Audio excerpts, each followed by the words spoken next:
Well, you might be wondering, what's this website all about? What makes it so special?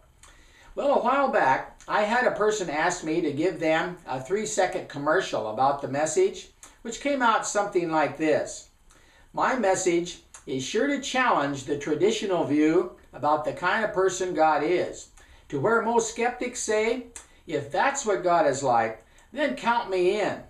And others that have viewed the site have said that everyone, Christians and non-Christians, should take a look at this one.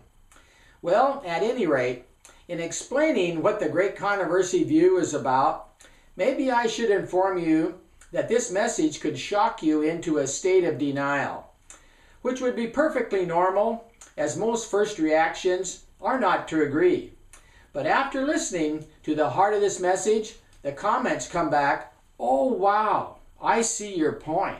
So this video will describe some content, similar to what's found on the back of most books. In this case, revealing some special insights within my books and CDs, as well as this website. Of course, these thought-provoking statements and questions are meant to stimulate your thinking and curiosity for what's ahead. Now keep in mind that you also have the option of clicking on the text form where you may read and ponder these statements. So since I did say these were thought-provoking statements, would it be okay for me to say that this is where you really will want to take time to think? So to begin with, this might be a new thought. Did you realize that sin and rebellion really did begin in the control center of the universe called heaven? But if you did know that, have you ever wondered why God didn't take care of the rebellion problem in heaven, where it originated, instead of contaminating this world with evil? And to go with that, since rebellion beginning in heaven is a biblical fact, why does most theology begin with Adam and Eve as the bad guys? Now here's another good one. Did you know that Satan has spread the word that he himself does not exist? But with his domain being this world in a horrible mess, can you really blame him? If I were him, I too would want to say I didn't exist. Now here's a big one that's really very serious. Have you ever wondered why God the Father would need the blood sacrifice of Christ before forgiveness could be granted?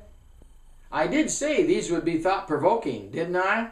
Now moving on with what you can expect to find.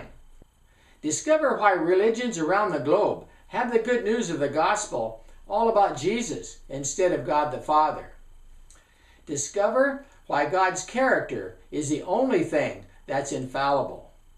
Question: are we attempting to win favor back with God, or is God attempting to win favor back with us? Discover why God had to allow us to be deceived in the process of securing the universe for eternity. Discover that the good news in the gospel is not a legal plan on how we are saved, but instead it's good news about the one that saves. In other words, the gospel of Christ is the good news that Jesus came to give us about the Father, which is found in John 17. And this is where Jesus said that he had completed the work he was given to do before being crucified. Did you hear that? He said he had completed the mission before being crucified. Could that be a hint that there just might be more to learn? And how about some outrageous good news? That Jesus does not have to plead the Father for us because the Father loves us the same as he does.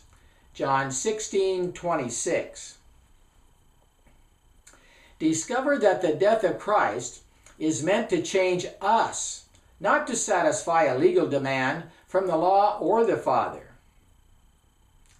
Discover that from the foundations of the world, God had a plan to secure the universe from evil for eternity, even within our free will choice. So consider the fact that just because certain doctrines have been held as truth for many years is not proof of its correctness. Age will not make error into truth. Now from here, brace yourself for the rest of the story.